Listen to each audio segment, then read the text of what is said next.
주님, 나를 구원하신 하나님, 낮이나 밤이나 내가 주님 앞에 부르짖습니다. 내 기도가 주님께 이르게 하시고 내 울부짖음에 귀를 기울여 주십시오. 나는 고난에 휩싸이고 내 목숨은 수월의 문턱에 다다랐습니다. 나는 무덤으로 내려가는 사람과 다름이 없으며 기력을 다 잃은 사람과 같이 되었습니다. 이 몸은 또한 죽은 자들 가운데 버림을 받아서 무덤에 누워있는 살해된 자와 같습니다. 나는 주님의 기억에서 사라진 자와 같으며 주님의 손에서 끊어진 자와도 같습니다. 주님께서는 나를 구덩이의 밑바닥 칠흑같이 어두운 곳에 던져버리셨습니다. 주님은 주님의 진노로 나를 짓눌렀으며 주님의 파도로 나를 압도하셨습니다. 셀라. 주님께서는 나의 가까운 친구들마저 내게서 멀리 떠나가게 하시고 나를 그들 보기에 역겨운 것이 되게 하시니 나는 갇혀서 빠져나올 수 없는 몸이 되었습니다. 고통으로 나는 눈마저 흐려졌습니다. 주님, 내가 온종일 주님께 부르짖으며 주님을 바라보면서 두 손을 들고 기도하였습니다. 주님은 죽은 사람에게 기적을 베푸시렵니까? 혼백이 일어나서 주님을 찬양하겠습니까? 셀라. 무덤에서 주님의 사랑을, 죽은 자의 세계에서 주님의 성실하심을 이야기할 수 있겠습니까? 흑암 속에서 주님의 기적을, 망각의 땅에서 주님의 정의를 경험할 수 있겠습니까? 주님, 내가 주님께 부르짖고 첫 새벽에 주님께 기도드립니다. 주님, 어찌하여 주님은 나를 버리시고 주님의 얼굴을 감추십니까? 나는 어려서부터 고통을 겪었고 지금까지 주님의 문턱에서 살아온 몸이기에 주님께로부터 오는 그 형벌이 무서워서 내 기력이 다 쇠잔해지고 말았습니다. 주님의 진노가 나를 삼켰으며 주님의 무서운 공격이 나를 파멸시켰습니다. 무서움이 날마다 홍수처럼 나를 에워쌌으며 사방에서 나를 둘러쌌습니다. 주님께서 내 사랑하는 사람들과 이웃을 내게서 떼어놓으셨으니 오직 어둠만이 나의 친구입니다. 아멘. 기도하도록 하겠습니다. 하나님, 오늘도 저희들이 하나님의 예배로 나왔고 또 이 시간 말씀을 우리가 앞에 두고 있습니다. 하나님, 우리의 삶은 매우 흔들리고 또 때로는 불안하고 또 때로는 교만의 높은 꼭대기에서 잠시 의시되다가 추락할 때도 있습니다. 때로는 짓누르는 고통 때문에 항상 우리 마음속을 괴롭히는 생각 때문에 답답할 때도 있었고, 하여튼 하나님의 구원의 은혜가 필요한 상태로 이 자리에 와 있습니다. 만일 누군가가 나는 하나님의 은혜가 필요하지 않다고 생각한다면 그 사람은 너무나 은혜가 필요한 순간일 것입니다. 이 시간 저희들을 가엾게 여기시고 불쌍히 여겨주셔서 하나님의 말씀으로 먹여주시고 고쳐주시고 또 소생시켜 주시옵소서. 예수님 이름으로 기도합나이다. 아멘. 네, 시편에 다양한 주제들이 있습니다. 기쁨을 노래하는 시편도 있지만 시편에 가장 많이 등장하는 주제는 슬픔이에요. 그 다음 많이 등장하는 주제가 고통입니다. 두려움, 의심. 근데 시편에 나오는 주제들은, 시편은 인간의 삶, 특별히 성도의 삶을 나타내는 그런 책이고, 그래서 인생에 관한 책이고, 시편에 등장하는 주제가 빈도수가 높을수록 그것이 우리가 그만큼 그 감정이나 그 생각에 사로잡혀 살고 있다, 그렇게 보시면 되겠습니다. 그래서 인간이 기쁨을 느끼는 비율보다, 예를 들어서 슬픔이나 고통을 느끼는 비율이 훨씬 더 높다. 그래서 여러분이 만약에 그런 삶을 살고 있다면 비정상이 아니에요. 요즘 사람들이 착각하고 있는데 세상이 많이 변했다, 앞으로도 엄청나게 변할 것이다, AI의 출현과 산업 로봇이 출현하고 여러 가지로 세상이 많이 변한다고 생각하고, 그래서 세상이 앞으로 많이 변할 것이다. 여러분, 근데 20세기 초의 글을 읽어보면, 심지어 19세기 말의 글을 읽어보면 산업혁명 때문에 오늘날의 속도와 비슷한 체감 속도를 느끼면서 세상이 달라지고 있다고 사람들이 이구동성으로 말하고 있어요. 과거와는 너무나 다른 세상이다. 그런데요, 근본적인 건 달라진 게 없습니다. 여러분이 가만히 생각해 보면은 인생의 근본적인 것은 하나도 달라지지 않았어요. 예를 들어서 이 인생의 생로병사, 태어나서 늙고 병들고 죽는다, 달라진 거 하나도 없습니다. 희로애락, 인간의 기본적인 감정은 달라진 게 하나도 없어요. 고통의 현실도 달라진 거 없습니다. AI가 출현하고 로봇이 나온다고 고통의 현실이 줄어들거나 없어지지 않아요. 오히려 가중시킬 수도 있겠습니다. 어쨌든 간에 고통에 관한 시편인데, 오늘 시편을 통해서 우리가 고통에 대한 이 성경적인 이해를 할 수 있기 바란다. 고통은 무엇이며 고통은 왜 주어지는가, 고통을 어떻게 대해야 되는가. 그래서 여러분 속에 있는 고통에 대해서 좀 더 이해하고, 그리고 좀 더 지혜롭게 고통을 다룰 수 있기를 바란다. 그래서 오늘 시편을 보시면은, 오늘 시편은 고통이 길어요. 대단히 긴 고통 가운데 고통스러워하던 시편의 주인공이 하나님께 올리는 간절한 기도, 그리고 원망, 심지어 의심, 그런 것들이 많이 들어있어요. 그래서 1절부터 보시면은, 1절, 주님 나를 구원하신 하나님, 낮이나 밤이나 내가 주님 앞에 부르짖습니다. 낮이나 밤이나 주님 앞에 부르짖습니다. 나를 구원하신 하나님, 나의 하나님, 내가 계속 부르짖고 있습니다. 내 기도가 주님께 이르게 하시고 내 울부짖음에 귀를 기울여 주십시오. 이건 뭐냐면은 기도응답이 없는 거예요. 기도응답이 너무 오랫동안 없기 때문에 내 기도가 주님께 들리게 해달라고 말하는 거예요. 3절에 오시면은 탄식입니다. 나는 고난에 휩싸이고, 고난에 휩싸였다는 것은 고통이 내 인생의 삶의 거의 대부분을 차지하고 있고 내 목숨은 수월의 문턱에 다다랐습니다. 소위 말해서 너무 고통스러워서 죽을 것 같아요. 너무 고통스러워서 죽고 싶어요. 그러니까 고통이 나의 삶을 엄습하고 있고 둘러싸고 있는 가운데 내가 하나님께 계속 울부짖고 있는데 그래도 답이 없다. 여러분, 기도를 생각할 때 율법적인 사람 또는 종교 모드의 사람들은 기도는 이 하나님께 드리는 언어는 정제되어야 하고, 그리고 올바라야 하고, 그리고 존경의 언어가 돼야 되고, 이렇게 생각하는데 그것도 기도예요. 그러나 그것만이 기도가 될 수 없습니다. 원망도 기도고요, 의심도 기도고요, 그리고 하나님을 향한 어떤 그런 불만도 기도가 될 수 있습니다. 그러니까 기도는 모든 우리의 내면의 솔직한 언어가 기도예요. 생각도 기도고. 그래서 우리가 하는 하나님을 향해 하는 모든 생각과 모든 말이 기도입니다. 근데 그 기도 속에 우리의 원망이나 의심이나 또 하나님을 향한 또 어떤 그런 답답함이나 그런 것들이 다 포함되는 게 기도입니다. 그래서 오늘 시편 기자는 되게 솔직하게 기도를 하고 있어요. 여러분들이 기도할 때 여러분 속에 어떤 누군가가 또는 어떤 힘이 그렇게 기도하면 안 돼, 기도는 바른 기도를 해야 돼, 또는 기도를 하려면은 말을 정제해서 해야 돼, 이런 음성이 들린다는 것은 율법주의적인 생각이 있는 것입니다. 그렇다고 하나님을 향해서 불경하게 하라는 건 아니에요. 그러나 솔직한 것이 기도이다. 어쨌든 간에 오늘 시편의 주인공은 굉장히 솔직하게 기도하고 있고 하나님을 향한 원망을 가감없이 쏟아내고 있어요. 4절에 나는 무덤으로 내려가는 사람과 다름이 없으며 기력을 다 잃은 사람과 같이 되었습니다. 나는 지금 거의 죽을 것 같아요. 이 몸은 또한 죽은 자들 가운데 버림을 받아서 무덤에 누워있는 살해된 자와 같습니다. 굉장히 시적이지만 굉장히 처절하죠. 나는 무덤에 있는 살해된 자와 같다. 그러니까 죽어서 무덤에 가서 있는 자와 비슷하다. 굉장히 절박하다. 그리고 나는 주님의 기억에서 사라진 자와 같으며, 이제 서서히 하나님을 향한 원망을 드러내기 시작합니다. 하나님을 향한 불만을 드러내기 시작해요. 주님의 손에서 끊어진 자와 같습니다. 주님의 손에서 끊어졌어요. 누가 끊었어요? 주님이. 주님께서는 나를 구덩이의 밑바닥, 점점 더 노골적으로 돼요. 나를 구덩이의 밑바닥, 칠흑 같은 어두운 곳에 던져버리셨습니다. 나를 어두운 곳에 팽개시셨습니다. 누가? 주님이, 하나님이. 여러분, 우리가 이 인생을 살다 보면 신앙인들이 어떤 고통을 겪어요.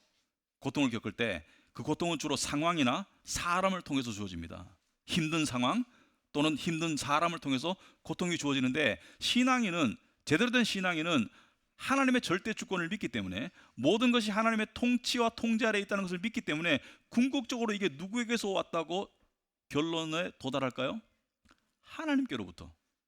여러분, 욥기를 오늘 제가 이야기를 많이 할 텐데 욥기를 좀 소개를 드리자면, 욥기를 통해서 나도 고통 가운데 있는데 욥과 나는 공감대가 형성되어 있군, 그런 분들이 있는데 여러분들의 고통이 아무리 클지라도 욥의 고통과는 비교할 수 없을 겁니다. 욥은 하루아침에 엄청난 부자였다가 하루아침에 전 재산을 다 잃었어요. 그러니까 전 재산을 하나도 남김없이 다 잃었습니다. 전 재산을. 그러니까 수천억 수조를 가지고 있다가 어카운트가 제로가 됐어요. 그리고 그것보다 더 고통스러운 것은 자식이, 한 10명 되는 자식이 하루아침에 다 죽었어요. 여러분, 자식이 여러 명이라도 그중에 하나만 죽어도 부모는 굉장히 고통스러울 텐데 자식이 다 죽었습니다. 근데 누가 이렇게 했나요? 사탄이. 그러나 궁극적으로는 하나님의 허락가에 하나님이 사탄을 들어쓰셔서 욥에게 고통을 가하셨어요. 근본적인 원인은 하나님입니다. 신앙인은 이걸 알아요. 근데 거기서도 욥이 믿음이 무너지지 않고 자기 어떤 존엄성을 지키고 있으니까 사탄이 하나님께 제안을 하죠. 몸을 안 치셨잖아요. 몸을. 그래서 하나님께서 허락하시죠. 그 몸까지 손대봐, 죽이지는 마. 그런데 몸에 손을 댔어요. 종기. 여러분, 종기가 우리가 생각하는 그런 종기가 아니에요. 온몸에 머리부터 발끝까지 종기가 났다고 그러거든요. 그래서 기와장으로 북북 긁었다. 얼마나 가렵고 괴로웠으면 기와장으로 긁었을까? 피가 나고 고름이 나고 구더기가 몸에 달라붙어 있고, 그 정도 되면 잠을 잘 수가 없습니다. 괴로워서, 간지러워서, 아파서 잠을 못 자고요. 밥을 먹을 수가 없어요. 그러니까 땅바닥에 앉아서 기와장으로 계속 북북 끓고 있는, 고통이 진행 중인, 언제 끝날지를 모르는, 그러니까 그 정도 고통에 여러분은 근접한 적이 없습니다. 그러나 상상 한번 해보시고, 오늘 시편 기자와 비슷해요. 그런데 오늘 시편 기자가 그 고통 속에서 결론에 이른 것은 결국 하나님인 거예요. 하나님이 나를 이렇게 처박으신 거예요. 사람과 상황을 통해서 하나님이 나를 이토록 만드신 거예요. 그래서 7절에 이렇게 표현하죠. 주님은 주님의 진노로 나를 짓눌렀으며, 욥도 이렇게 기도했습니다. 당신이 나를 이렇게 만들었어요. 주님의 파도로 나를 압도하셨습니다. 파도로 압도했다는 것은 나를 짓눌러서 그냥 숨막히게 만들고 너무 힘들게 만들었어요. 자, 그런데 욥에게 새 친구가 찾아와요. 새 친구가, 그죠? 자, 친구가 찾아왔는데 처음에는 욥의 고통을 보고 할 말이 없어서 일주일 동안 울어요. 친구들이. 욥기를 보시면은 친구들이 일주일 동안 울기만 합니다. 왜? 말로 표현할 수 없는 고통이기 때문에 어떻게 말을 걸 수가 없어. 그런데 그 다음에 친구들이 변하죠. 어떻게 변해요? 욥에게 위안을 주지는 못할 망정 욥을 정죄하기 시작합니다. 너의 고통, 너의 이 극심한 고통과 불행의 원인은 너의 죄 때문이야. 분명히 네가 여기에 상하는 죄를 지었을 거야. 회개만이 살 길이야. 이렇게 말하죠. 욥은 그런 죄를 지은 적이 없다는 거예요. 없었고, 사실 친구들은 틀렸어요. 그래서 친구들이 욥을 보고 처음에는 불쌍히 여기다가 나중에는 욥에게 거리를 두고 욥에게 돌을 던지고 욥의 고통의 무게 위에 돌멩이를 더 얹어요. 친구들이 욥을 외면해요. 오늘 8절에 똑같습니다. 주님께서는 나의 가까운 친구들마저 내게서 멀리 떠나가게 하시고 나를 그들 보기에 역겨운 것이 되게 하시니, 고통을 향해서 위안과 동정심을 주기는커녕 역겨워하고 나는 갇혀서 빠져나갈 수 없는 몸이 되었습니다. 나는 고통 속에 갇혀서 빠져나갈 수 없는 몸이 되었다. 욥기랑 비슷합니다. 여러분, 고통 속에 있는 사람은 모든 고통은 그 고통의 무게가 있습니다. 고통 총량의 법칙이라 해가지고 고통의 이 양은 고통의 무게로 작용해요. 그래서 고통에 있는 사람들이 이런 말 하죠. 마음이 무겁다, 마음이 짓눌린다, 마음이 아프다, 마음이 고통스럽다, 이런 말을 하죠. 그죠? 왜냐하면 고통은 무게예요. 고통은 마음을 짓누르는 무게예요. 그러면 여러분이 이 물질적으로, 육체적으로 어떤 무거운 짐을 막 떠받치고 있어요. 근데 옆에 친구가 왔어. 그럼 친구 어떻게 해주길 원해요? 친구가 와가지고 그 밑에 같이 손을 넣어주길 원하죠. 그죠? 그래서 좀 가볍게 해주길 원하는데 친구가 그 위에 돌멩이를 더 얹어요. 친구가 돌멩이를 더 얹어요.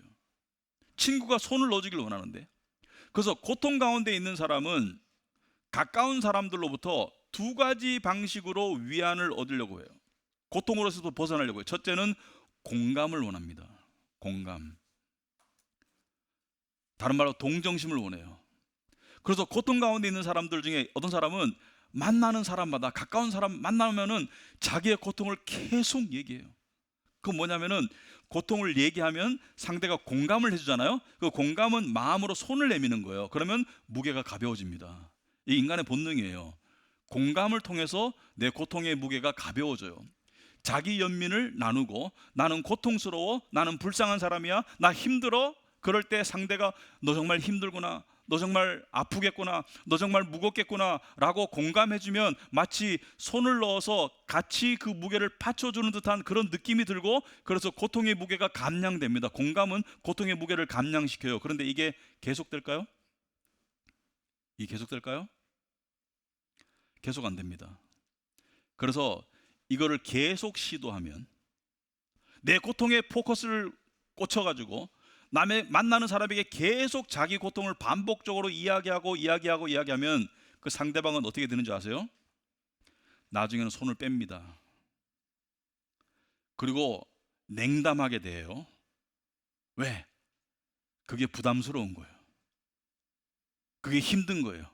왜냐하면 나도 내 고통의 무게가 있거든요. 나도 내 무게 지탱하기도 힘든데 자꾸 나보고 거기다 상대의 무게를 가져가래요. 그게 공감을 원하는 거예요.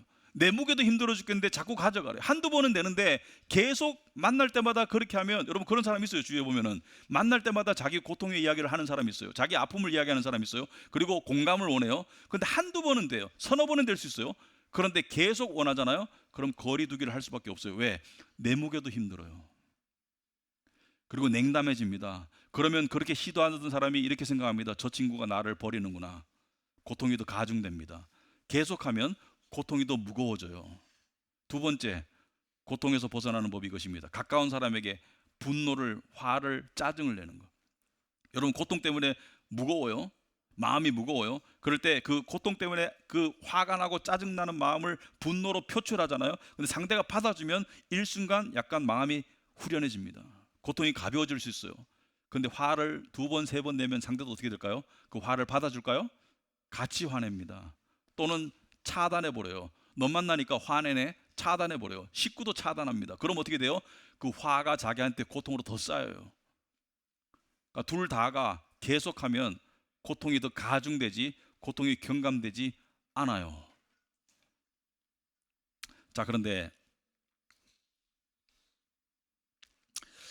이 고통의 분담이라는 게 가까운 사이에서 어느 정도는 가능하지만 우리 속담에 이런 말이 있습니다. 긴 병에 효자가 없다.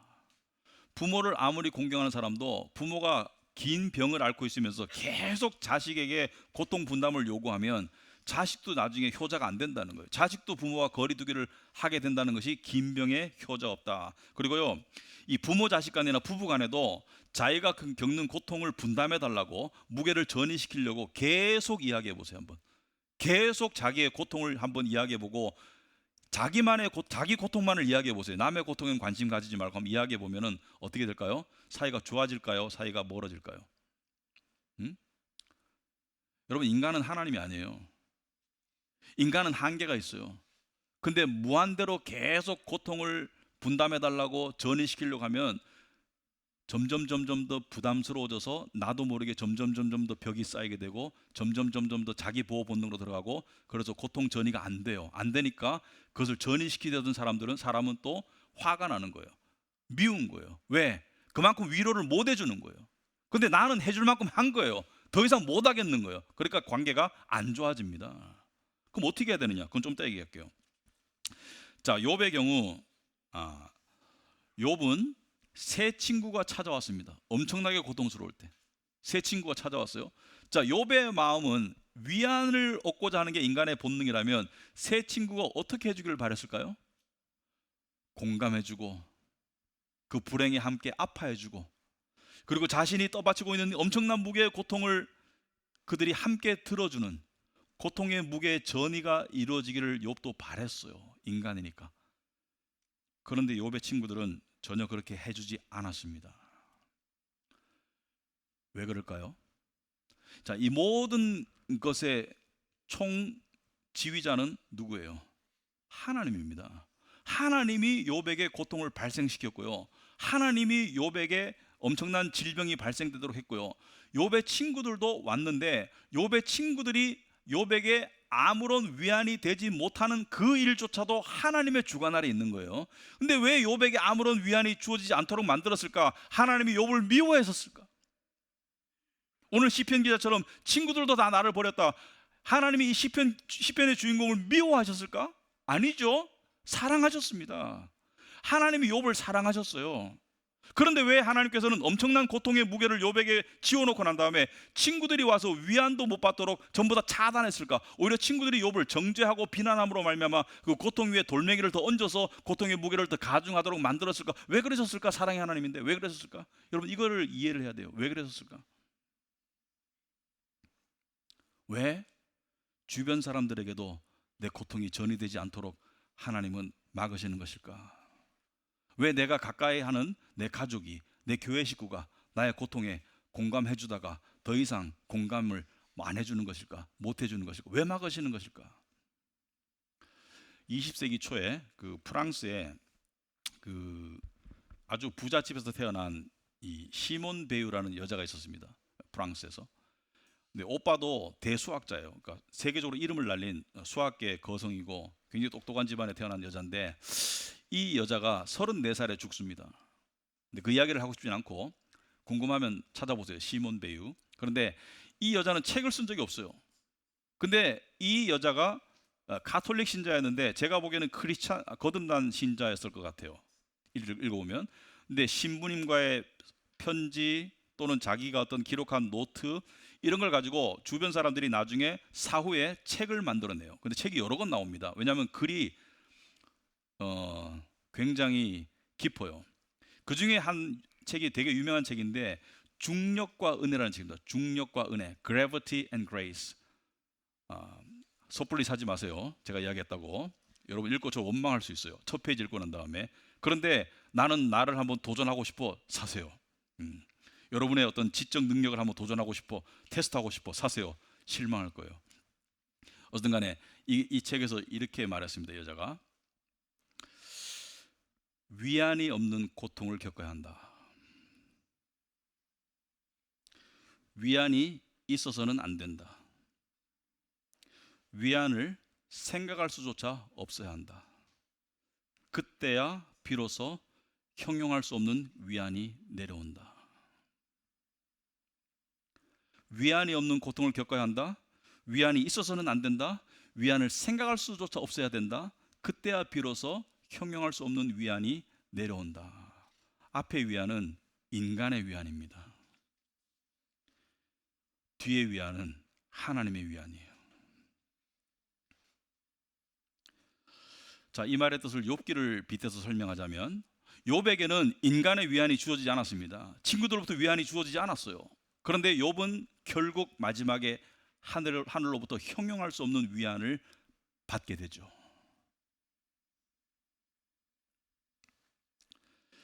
그러나 그 과정은 엄청나게 고통스러웠습니다. 길고 언제 끝날지 모르고 심지어 욥은 이러다가 죽을 거라고 확신했어요. 이 고통이 끝나기 전에 죽을 거라고 확신했어요. 그래서 오늘 시편 기자도 9절에 보시면 이렇게 말하고 있습니다. 욥기랑 비슷하게 고통으로 나는 눈마저 흐려졌습니다. 고통이 심해서 눈이 흐려졌다. 무슨 말이냐면은 여러분, 고통이 심하면 이 몸의 장기들이 기능이 저하돼요. 근데 시력이 아마 가장 나중에 저하되는 기능인 것 같아요. 시력이 뭐 소화불량이 생기고 뭐 몸의 여러 가지 기능이 저하되는데 청각, 후각, 미각 여러 가지가 저하가 되는데 시력이 아마 마지막에 저하되는 것 같아요. 갈 때까지 간 거예요. 주님, 내가 온종일 주님께 부르짖으며 주님을 바라보면서 두 손을 들고 기도하였습니다. 두 손을 들고 기도해요. 고통 때문에 기도 응답이 안 오니까 계속 기도하는 거예요. 주님은 죽은 사람에게 기적을 베푸시렵니까? 따지는 거예요. 10절에 죽은 사람에게 기적을 베푸시겠습니까? 결국 나는 죽을 거야. 이러다가 죽은 뒤에 기적을 베풀면 죽은 뒤에 은혜를 베푸시렵니까? 혼백이 일어나서 주님을 찬양하겠습니까? 내가 죽어서 응답받고 찬양하겠습니까? 이 말은 뭐예요? 절박하게 살아있을 때 살려달라는 거예요. 내가 죽을 것 같으니까 살아있을 때 살려달라는 거예요. 그런데 오늘 시편 88편은 다른 일반적인 시편과는 매우 두드러진 차이점이 있습니다.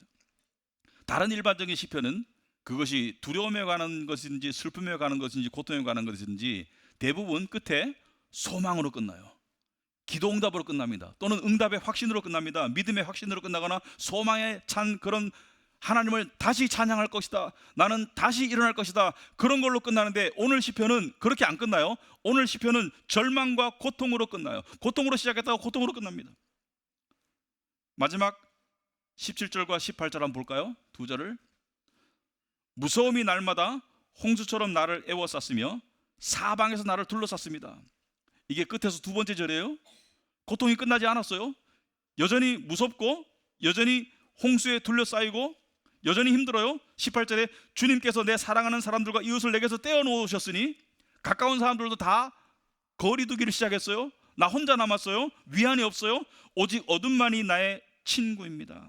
오직 어둠만이 나의 친구입니다. 이렇게 끝나는 시편 잘 찾기 어렵습니다. 절망으로 시작해서 절망으로 끝나요. 고통으로 시작해서 고통으로 끝나고요. 고통의 시편이 고통으로 마치는 시편 잘 없습니다. 근데 왜 이렇게 끝나는 시편이 있을까? 두 가지 이유 때문입니다. 첫째는 고통은 쉽게 끝나지 않아요. 어떤 고통은 오래가고, 오늘 15절에 보시면 이렇게 말하고 있습니다. 이 주인공이 나는 어려서부터 고통을 겪었고 지금까지 죽음의 문턱에서 살아온 몸이다. 뭐예요? 고통이 어렸을 때 시작된 고통이 지금까지도 계속되고 있고 그리고 또 짙어졌다는 것을 암시하고 있죠. 그리고 한 가지 고통이 끝난다고 해서 고통이 끝나지 않습니다. 다음 고통이 대기 타고 있어요. 때로는 고통과 고통이 서로 바톤 타치를 하죠. 때로는 함께 뛰어요. 한 가지 고통도 힘들어 죽겠는데 두 개, 세 개가 함께 출발해요. 그래서 인생에서 고통이 끝나는 순간은 잘 없습니다. 기분 나쁘지만 들으셔야 돼요. 이게 인생입니다. 우리는 항상 꿈꿔요. 이 고통이 끝나면 내 삶이 행복할 거야. 근데 한 몇십 년 살아보면 알죠? 고통과 고통 사이의 즐거움의 막간은 굉장히 짧아요. 발생한다 하더라도 고통의 시간이 훨씬 더 깁니다. 두 번째 이유는 뭘까요? 두 번째 이유가 더 중요해요. 두 번째 이유는 고통이 선생이기 때문입니다. 고통이 인생의 훌륭한 선생님이기 때문입니다. 무슨 말이냐? 하나님이 우리에게 고통을 주세요. 위안 없는 고통을 주세요. 그 고통 자체가 목적이라면 하나님은 사랑의 하나님이 아닙니다. 하나님은 무언가 엄청나게 값어치 있는 것을 주기 위해서 고통이라는 선생님을 사용하신다. 예를 들어서 올림픽 메달리스트를 트레이닝하는 코치가 있어요. 선수 여러분 메달리스트 보면은 그 영광의 장면의 이면에 있는 그 혹독한 훈련의 과정을 한 번씩 보여줄 때가 있습니다. 보통 사람은 견딜 수 없습니다. 그 고통 견딜 수 없어요. 그 코치가 그 선수에게 그렇게 엄청난 고통을 주는 이유가 뭐죠? 메달의 영광을 주기 위함이죠. 그죠? 피아노의 대가가 제자를 가르쳐요. 제자 그냥 죽습니다. 10년 동안 그 이상 죽어요. 혹독하고 그냥 하나라도 틀리면 그냥 어김없이 질책이 날아오고요. 왜 그래요? 그래야지 값진 게 이루어지기 때문에. 그래서 성경에 보면은 우리가 읽으면서 어렴풋이 이해하지만 자세히 들여다보면은 그렇구나라고 깨달아지는 구절들이 있는데요. 고통과 연관해서 예를 들어서 요한계시록 3장 19절입니다. 물은 내가 사랑하는 자를 책망하여 징계하노니, 사랑하는 자를 책망하여 징계하노니, 고통과 연관지어 풀어줘, 이런 뜻입니다. 내가 사랑하기 때문에 고통을 줘. 내가 너에게 고통을 주는 이유는 사랑하기 때문이야. 여러분 이게 이해가 돼요? 잘 받아들여져요? 머리로 말고 가슴으로 한번 생각해 보세요.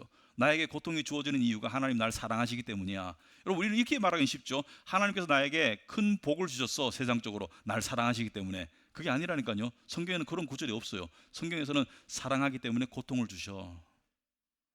근데 고통 자체가 최종 목적이 아니에요. 고통을 통해서 무언가를 이루어 가신다는 것이지. 두 번째 한번 찾아봅시다. 이런 구절이 많아요. 두 개만 볼게요. 히브리서 12장 6절에 이렇게 말씀하십니다. 주님께서는 사랑하시는 사람을 징계하시고 받아들이시는 아들마다 채찍질하신다.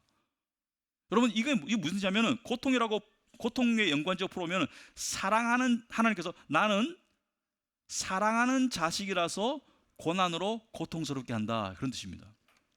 나는 쟤를 사랑하는 자식이기 때문에 고통스럽게 하는 거야. 쟤를 사랑하기 때문에 고통을 주고 있는 거야. 이렇게 말씀하시는 거예요. 여러분, 이게 여러분 받아들여집니까? 쉽게? 그 얘기를 하고 싶은 거예요. 자, 하나님은 사랑한다면, 우리는 사랑한다면 좋은 것이죠. 좋은 선물, 편안함, 안락함, 재물, 쾌락, 여행, 성공, 건강, 이거 우리는 사랑하면 이런 걸 줘야 되죠, 그죠? 이런 걸 줘야 되죠. 물론 이런 것도 사랑의 표현이긴 해요. 그러나 가벼운 사랑의 표현이고 깊은 사랑의 표현은 하나님은 고통 주심으로 하세요. 고통 주심으로, 고통으로 사랑을 표현하신다. 왜 그럴까요? 왜 하나님은 실패를, 경제적 어려움을, 또는 질병을, 부당하고 무례한 사람들을 통해서 우리에게 고통을 주심을 통해서 우리에게 사랑을 주시는 것일까? 왜 그러시는 것일까? 왜냐하면 고통이 편안함보다 더 귀하게 쓰이기 때문이에요.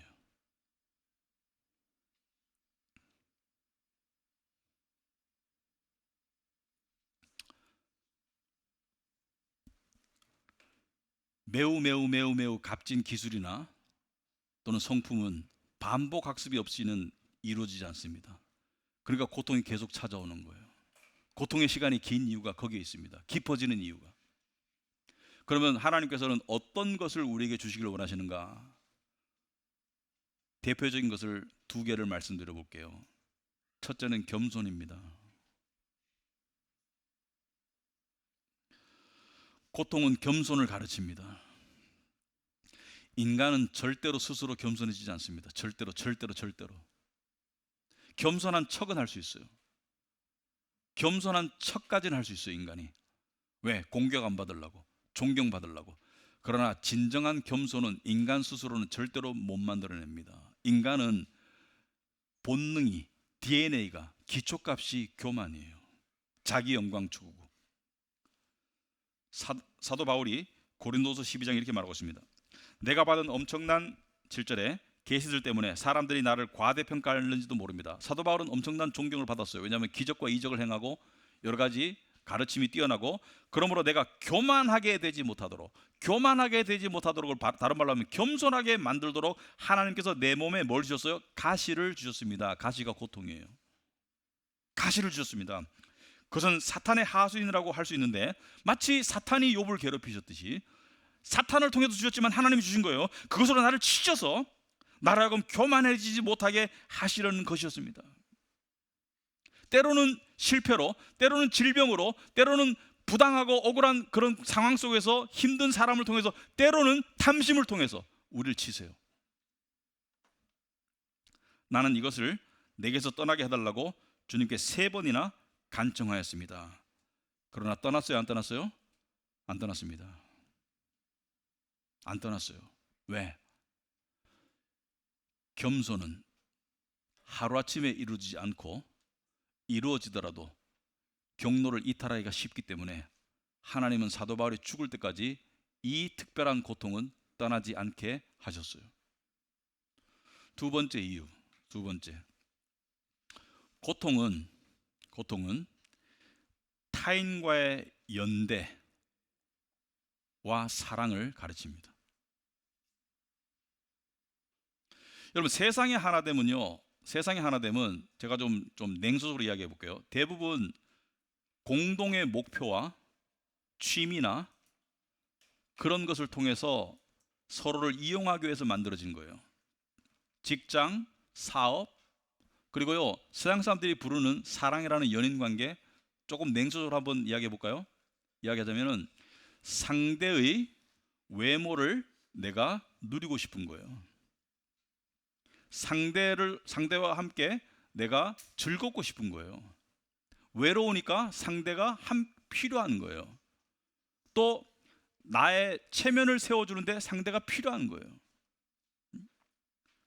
여러분, 인간이 말하는 사랑이 진정한 사랑으로 가려면 많은 과정을 거쳐야 합니다. 고통의 과정을 거치지 않고 진정한 사랑으로 못 나가요. 예를 들어서 상대의 경제적 능력, 나를 위한 거예요. 내가 편하려고, 내가 안전하려고. 상대의 외모, 내 체면을 살려주는 거예요. 나 이 정도 남자, 이 정도 여자랑 만나.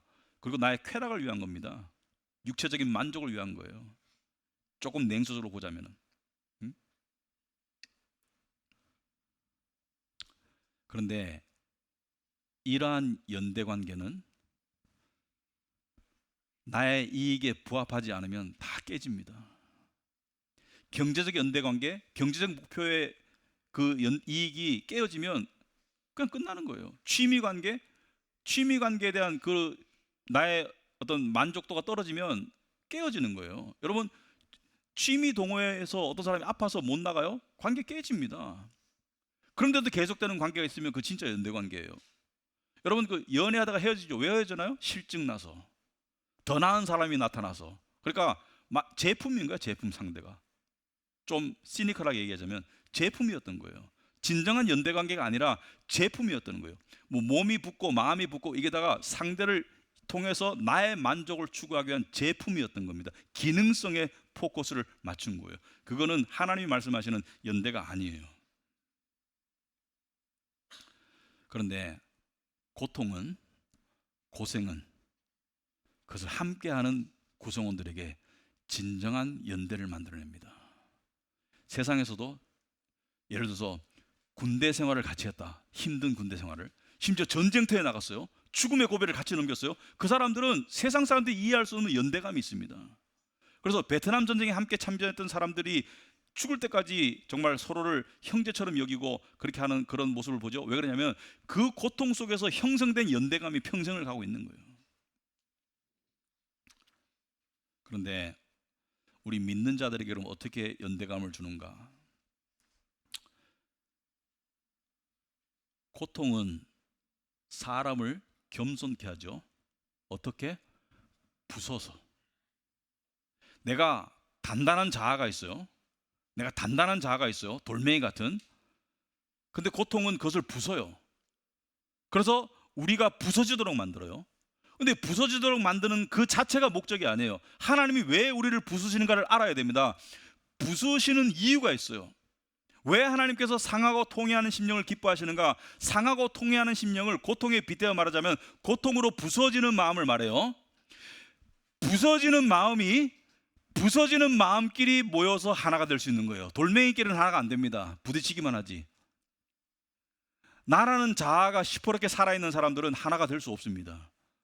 고통으로 낮아지고 부서지는 사람이 그들끼리 하나가 되는 거예요. 그리고 더 중요하게는 왜 하나님이 고통으로 부서지는 마음을 원하시는 줄 아십니까? 그것이 하나님과 하나 되는 길이에요. 하나님이 당신의 마음을 먼저 부수셨거든요. 십자가에서. 그 고통으로 자신의 몸만 부순 게 아니라 주님께서는 당신의 마음이 부서지셨고요. 시편의 말에 따르면 밀랍처럼 녹아내렸습니다. 부서진 정도가 아니라 녹아내렸어요. 고통으로. 하나님께서는 당신의 아들을 내어주는 그 아픔으로 하나님의 마음이 찢겨지셨어요. 찢기고 부서지고 녹아내린 마음이 그게 주님의 마음이라면 우리가 그 주님의 마음과 하나 되는 길은 쾌락이 아닙니다. 안락이 아니에요. 평안이 아닙니다. 부서지는 마음이에요. 그래서 고통을 주시는 거예요. 왜? 우리와 하나 되는 연대와 사랑을 누리기 위해서. 여러분, 세상 사람들 이렇게 말하죠. 행복하려면 쾌락, 안락, 편안함이 있어야 돼. 즐거움에 머무는 것이 행복이야. 이게 세상 사람들 일반적인 생각이에요. 그러나 쾌락이나 안락이나 즐거움이 인간을 편안한 동물로는 만들 수 있지만 절대로 깨어있는 인간으로는 못 만듭니다. 내가 쾌락과 안락과 편안함만을 주로 추구하고 고통을 불필요하고 쓸데없고 외면할 것으로만 생각하고 있다면 아직 갈 길이 멀었어요. 아마 시작도 못했어요. 여러분, 성화의 단계에 들어서지도 못했어요. 쾌락과 안락과 즐거움이 그것을 나쁘다고 말하는 게 아니에요. 그것이 나의 인생의 절대 목표이라면, 그것이 나의 인생의 최고선이라면 여러분은 그리스도의 삶의 시작도 못한 거예요. 그것은 인간을 동물로는 만들 수 있지만 깨어있도록 만들지 못합니다. 그렇다면 고통 가운데 깨어있다는 게 무슨 뜻인가? 이겁니다. 깨어있다는 것은 뭔가를 알아챈다는 거예요. 잠자고 있는 동안에는 모르던 것을 알아챈다는 것입니다. 고통 가운데 우리가 무엇을 알아채냐면은 내가 고통을 심하게 겪어보니까 마음이 부서지니까 저 사람의 마음의 부서짐이 보이고 이 사람의 마음의 부서짐이 보이고, 전에는 그냥 거리두기를 했던, 전에는 외면했던, 전에는 그냥 말로 때우고 그냥 도움을 던지면서 가까이 가기 싫었던 그 고통의 냄새를 맡기 싫은 거예요. 욥에 가까이 가기 싫은 이유가 몸에서 냄새가 나는 거예요. 그 비참함이 싫은 거예요. 그리고 나도 저렇게 될까봐 자꾸 불행한 생각이 들어서 싫은 거예요. 불안해지니까. 그런데 내가 고통으로 마음이 부서지니까, 낮아지니까 옆 사람의 고통이 보이는 거예요. 그래서 보세요. 자기의 고통을 덜기 위해서 상대에게 고통을 이야기하면서 공감과 연대를 원했던 그것은 이기적인 사랑이기 때문에 절대로 하나가 될 수 없습니다. 그러나 A와 B가 자기의 고통을 통해서 상대의 고통을 바라볼 수 있고 이해할 수 있고, 그리고 심지어 서로가 서로를 감싸주는 이타적인 관계로 나간다면 그것이 하나가 되는 길입니다. 이기적인 마음에서 상대를 이용하려고 들 때는 하나가 안 되었지만, 내 고통을 통해서 상대의 고통이 보이고 내 고통을 통해서 낮아지고 부서진 마음으로 상대에게 다가가고, 그럴 때 서로를 껴안을 때 우리는 하나가 된다. 하나님은 이걸 원하세요. 여러분, 성경에서 예수님이 가장 강조하신 게 뭐예요? 하나됨의 하나됨, 가족의 하나됨, 교회 식구들의 하나됨. 그건 고통 없이는 안 돼요. 절대로 안 돼요. 편안하고 안락할 때 하나 되었던 사람이 고통 가운데 깨어지는 것은 하나 된 적이 없는 겁니다. 그것은 서로를 기능적으로 이용했을 뿐이에요. 그래서 도스토옙스키는 이렇게 말했습니다. 고통은 인간을 괴롭히는 악이기 이전에 인간을 깨어있게 만드는 마지막 장치이다. 고통이 우리를 깨어나게 만들어요. 여러분, 그 샤워를 할 때 따뜻한 물을 원하죠? 뜨거운 거 말고, 차가운 거 말고. 근데 뇌를 깨어나게 하기 위해서 어떻게 하는 줄 아세요? 샤워 마지막에 찬물을 확 끼얹어야 돼요. 그러면 뇌가 확 살아납니다. 그래서 의사들이 말하거든요. 샤워하고 마지막 5초 10초는 냉수를 확 끼얹어라, 겨울에. 그럼 뇌가 확 살아난다. 왜? 고통이 있을 때 뇌가 깨어나는 거예요. 인간의 인식과 의식이 깨어나는 겁니다. 적용해 보겠습니다. 지금도 여러분의 삶에 고통이 있죠? 여러 가지 종류의 고통이 있습니다. 어떤 거는 오래됐고요, 어떤 거는 최근에 발생할 수 있고요. 그러나 고통 없는 사람이 없을 거예요. 고통 없다고 말하는 사람은 아마 둘 중에 하나일 겁니다. 정신이 이상하거나, 또는 너무 교만이 세서 자기가 고통 속에 있다는 것을 인정하고 싶지 않거나, 둘 중에 하나일 겁니다. 저도 지속적인 고통이 있더라고요. 그래야지 목회를 할 수가 있어요. 여러분도 마찬가지입니다. 고통이 있을 거예요. 그런데 벗어날 수 있는 고통은 벗어나세요. 벗어날 수 있는 고통은 하나님이 주시는 고통이 아니에요. 하나님이 주시는 고통은 벗어나지지 않는 고통입니다.